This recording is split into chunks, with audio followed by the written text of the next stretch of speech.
Thanks for watching. Today we're looking at my Element RC KnightRunner. I have unboxed this thing, we went over some of that detail, and today I'm going to add a lot more detail by using my 3D printer. Now, I'm by no means a 3D print expert, but I am learning quick and I'm having a ton of fun in the process. My 3D printer is a Snapmaker 2.0 A350, and the 350 is the biggest one, and it also allows me to print multiple items at the same time. Today we're going to go over some of the do's and don'ts, so some of the stuff that I figured out the hard way that is not so handy. Now, this Element RC KnightRunner comes with a ton of cool detail right out of the box. So for example, you get this snorkel. This truck, in case you don't know, this is a collaboration between Element RC and Knight Customs. Knight Customs, of course, been making really cool scale parts for years, and they designed this complete body.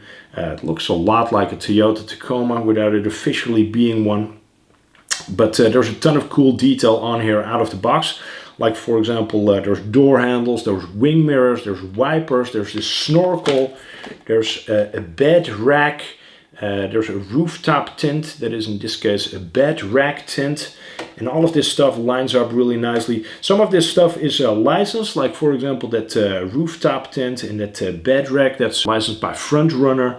They make some overland gear in case you have an off-road truck and you want to go camping. Go check out their stuff, because they have some really amazing products that you can add to your off-road truck or your van just to make it more capable as a weekend warrior. So they managed to capture all of that stuff in a smaller scale, put it on this KnightRunner, and make it look cool. But you can make it look even cooler if you have a 3D printer. If you go to myminifactory.com and you go to Knight Customs' store over there, you can acquire some 3D printable files.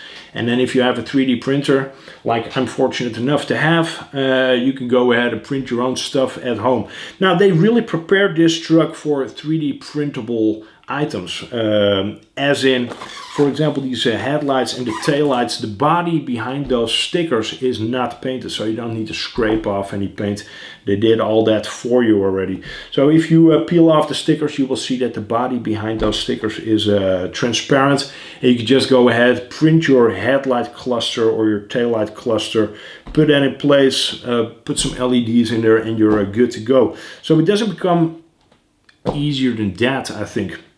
Now, seeing that there's a ton of different stuff that you can print, like for example those headlights. Now that's an item that you really see up close. A grill piece as well is something you would see up close.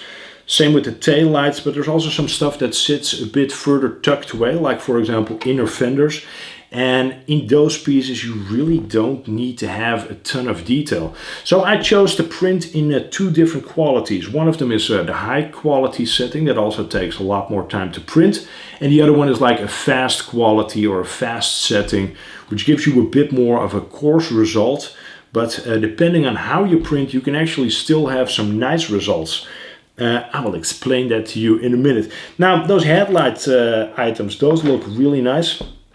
Especially if you go the extra mile and also cut out the body. That really turns it into, I feel, more of a Tacoma style headlight. So also exposing that tiny bit of a vent that sits under the headlight really preps it. And then, well, of course I do need to do some sanding, some paint in order to make those headlights look good, but overall I'm really happy with the way that that came out. Now, when it comes to the faster settings, this is one of the items that I've printed before. So this is one of my very first printed items actually on my Snapmaker. And in this case, I really sort of messed up the orientation of the print. So everything was going really well until I ended up at the top, and you will see that that really looks like an elevation map. That has everything to do with print orientation. So I put this print flat on the bed of the printer, and then when it starts printing, like at the last stage, you will see that it fills everything in really nicely, but when it steps up, it leaves kind of a coarse ridge. So to turn this into something that looks nice and that looks really usable and is easy to finish, you would need to tilt this ever so slightly anyway. So in any orientation. But I didn't do that with this one, so then it ends up looking like this. Now, these are the inner fenders. I could have run into the same problem over here if I had printed this flat, for example. Then I would have also had those elevation lines in this section. But what I did to avoid that, and that's I guess one of the learning curves of 3D printing, is I oriented my print like this. And by doing so, I ended up having a really nice smooth finish both on the inside and on the outside of my print. So I ended up with a print that is completely usable right from the get-go. There's really not a lot of cleaning up that I need to do to this. I removed the supports, and I think apart from that, I'm just going to bolt this to the chassis immediately. I already did that with the right-hand side, so you can see that over here. It is already attached to the chassis rails, and I will do that to the left as well. Then that way I at least got rid of the see-through part of the front section right above those front wheels, because it really makes the truck look a lot more scale, I feel, with those sections filled in. So that's good. That is all done. I also have this dashboard. This is also printed in the fastest setting. I still have some cleanup to do here as well, but nothing crazy. This is the way that it came out of the printer.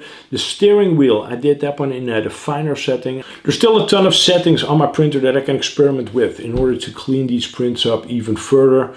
So believe me, with even less work. But for the time being, I'm pretty happy with the way that this comes out, and also the way that stuff fits together is far above expectation.